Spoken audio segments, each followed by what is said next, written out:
What was the time that you told your wife about, you've bawled in front of Kevin, Yeah. but how long did it take after speaking to him before you were able to open up to your wife about it? Probably about 4 or 5 months in, Kevin had me write a letter to my younger self. Okay. And he gave me the first sentence of that letter, which was, Dear Bedros, between the ages of 4 and 6, you were molested by 2 older boys. But today, ... as this guy and that guy, and you've done this, and right? Like, in other words, let's go find evidence that you're not broken, unworthy, shameful, confused, angry. And so I wrote an 11-page letter. Kevin and I broke that down sentence by sentence. And I just felt like, dude, I can go to my wife and talk about this. And so I did. And it was very matter of fact. And, she was emotional about it, right? As you can imagine, because here I was going through it with Kevin for months, and now I'm springing this on her several years into our marriage. So she was emotional about it, but she also understood. She hugged me. She goes, I love you. Nothing changes. And I was like, in my head, I'm like, really? Like, you don't think I'm gross, right? Like, that voice still exists. Months later, Joe Polish asks me to speak at his Genius Network event. And the guy speaking before me was Tony Robbins. And he's up on stage talking about, as humans, we're supposed to be built for the winter and not for the summer, and be prepared, winter's coming. And his closing line, he's, smacking his big giant mitten hands together and pumping everybody up. And I'm nervous as shit getting mic'd up in the back. Like, fuck, how do you follow this guy? I'm supposed to talk about leadership because, Fit Body Boot Camp had grown pretty big international franchise, and the leader of it. But I realized Joe Polish told me there's 350 attendees at this event, and all of them are just multi-millionaires, and they don't necessarily have to be great leaders. You can just hire a great leader at that point, right? All this to say that I get up on stage and I'm like, Kevin or Joe, and I'm supposed to talk about leadership and how I built Fit Body Boot Camp through great leadership, but I really want to talk about something else. I want to talk about how I was molested as a kid between the ages of 4 and 6, and how that limited my growth, not only in business, but in relationship, in my friendships, etc. And I could see grown men squirming in their seats, looking towards the exit. And dude, that conversation that I had with that audience, if you had asked me a couple years earlier, would you ever stand in front of an audience and talk about how you were molested and how it showed what it did to you and then how you healed from it? So I think this is going back to what I was saying, it was my greatest superpower, because now I can stand in front of thousands of people and share this message on this podcast, from a stage, on my show. And grown-ass man will be like, dude, you went through that too? I did as well. And I'm telling you, like, dudes with blue check marks, with millions of followings, they'll see me backstage in a green room and hug me and we'll start crying. I think I was supposed to, it sounds morbid, but that was supposed to have happened to me, and I was supposed to have healed, and it was supposed to have become my superpower to have compassion and empathy for men. And which is why today I work with so many men in healing them in so many ways, and just actually showing them the path to heal. I don't fucking heal anyone. You heal yourself. You have everything you need to heal yourself. The people who might be like, well, I don't have this and I don't have that. It's like, but what you do have, if you heal through it and weaponize it, and that's what we need to do. I weaponized ADD. I weaponized OCD. I weaponized being molested. I weaponized being called a foreigner and an immigrant, getting a chip on my shoulder so fucking big that I was like, no one ever will put my family in a financially destitute place, man. Ever. And so to me, making an obscene amount of money was like this mission. And that led to then developing, as a human even more. I think I had to solve through that first, because money was a big factor as an immigrant in this country when you're living in Section 8 housing. But you can weaponize anything that's happened to you. So they don't have to have the gift that you have or I have. You just have to understand that what's happened to you, if you can heal through it, solve through it, process through it, there's a massive fucking superpower on the other side. It's the work that majority are not willing to do, but wanting the outcome that we have. And that's, once again, the gap. And it's the gap that makes them feel a certain way about life. They hate life, and they think they're at a disadvantage, and they're anxious about it. So then they begin to escape and soothe with drugs and alcohol, infidelity, pornography, gambling, whatever the source is. And I don't care. I can check off every fucking box. I can check off every one of those boxes. But if you do the work and you close that gap and time collapse, you will have that superpower, and you can start living the life you're meant to live. I've heard you say, if you're gonna eat shit, get good at it. Yeah. What do you mean when you say that?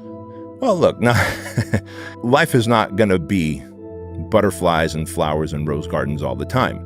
In building a massive brand like Fit Body Boot Camp, I had to eat a lot of shit with the Federal Trade Commission. You know, I started Fit Body Boot Camp, and I wanted to make sure that all of my licensees at the time had a protected territory. Because, you know, CrossFit, for example, you can open up a CrossFit across the street from another CrossFit, and they just have to compete. So my whole thing was, if I have this licensing program, I can give them a 5-mile protected territory. They're going to be cool with each other, right? Little did I know that by doing that one thing, I crossed the line into franchising. The great state of California decided they're going to fine me $2,500 times 115 locations that I had. And I said, if you guys did that, I'm going to have to go bankrupt, and those 115 locations are going to have to fend for themselves, right? They've opened up a location, they bought equipment, they're running their business. We're coaching them in making this thing successful. So I've had to eat a lot of shit. I was with the state of California, all while trying to also find ways to refinance my house and get another credit card so that if I had to pay that money, 115 locations times $2,500, I would. Thankfully, the state of California was kind enough to say, don't pay us the money. However, don't sell another location until you become a franchise. So again, more shit eating.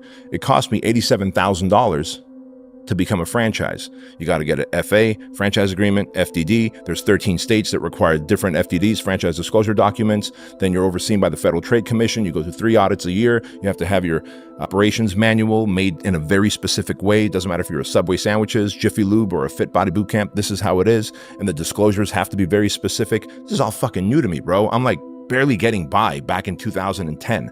But all of a sudden, by 2012, I have to become a franchise. I got good at eating shit very effectively and efficiently, because if I'm going to eat it slow, it's just going to prolong the pain.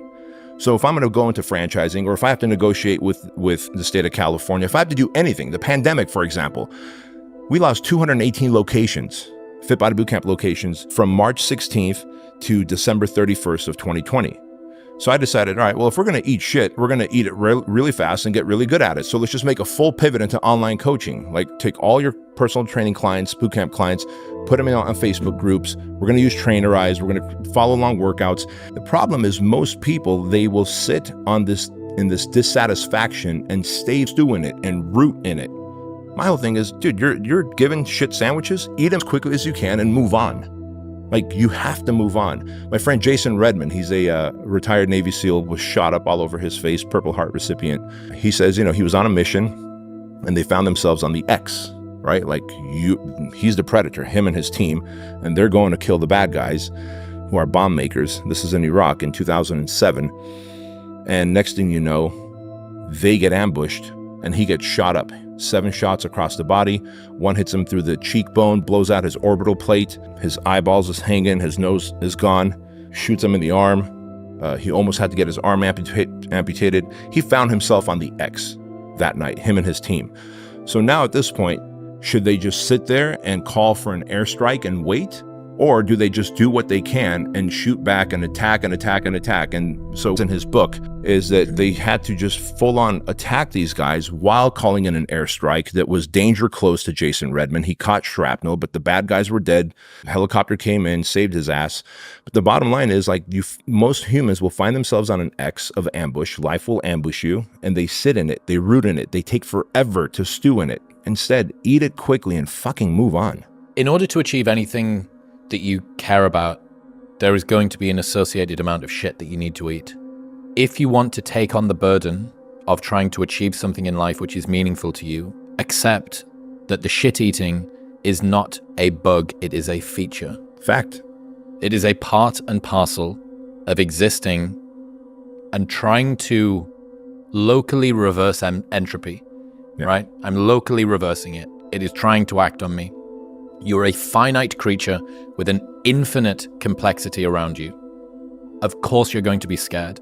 There are literally an unlimited number of ways that you can die and a very, very small number that you can through, right? Like, that's just on a macro level. Right. But when it comes to achieving a life where the outcome is the one that you wanted, like, that's one fucking outcome. And yeah, there's a few different routes there, but like, it's a, you know, the entirety of different, I walk outside now, put my head on the tarmac and get hit by a truck, or I could put my head slightly to the left of it, like all of these different iterations, right? The multiverse of ways that Chris's demise could fucking occur to her. And yet, you believe, you hope that you can manage to wrangle reality your existence into some sort of usable, functional, useful, nice, enjoyable form, there is going to be an associated amount of pain and shit eating that goes along with it. And I do believe that's a function of our Creator, right? Whether you believe in universal consciousness, you believe in God, you believe that whatever, I believe we have to go through a series of tests to see if we are qualified for the next level of happiness, bliss, joy, success, abundance, whatever. And so the shit sandwiches will be laid out along your journey. There is no way to circumvent that. The Creator does want to test you. And I believe proof of that is, what do they say, 82% of lottery winners are back to being broke within 2.5 years? Well, that's because they didn't eat the shit sandwiches. They didn't deal with the adversity, the pain, the setbacks. And so they don't know how to value that wealth, and therefore they lose it. A fool and his money will quickly be parted. And I'm not even Christian. It's just that Jesus wrote something that really made sense. And so if we know that we have to eat those shit sandwiches, one, get really good at it, and two, understand that it's part of the process so that you can achieve the outcome that's desired.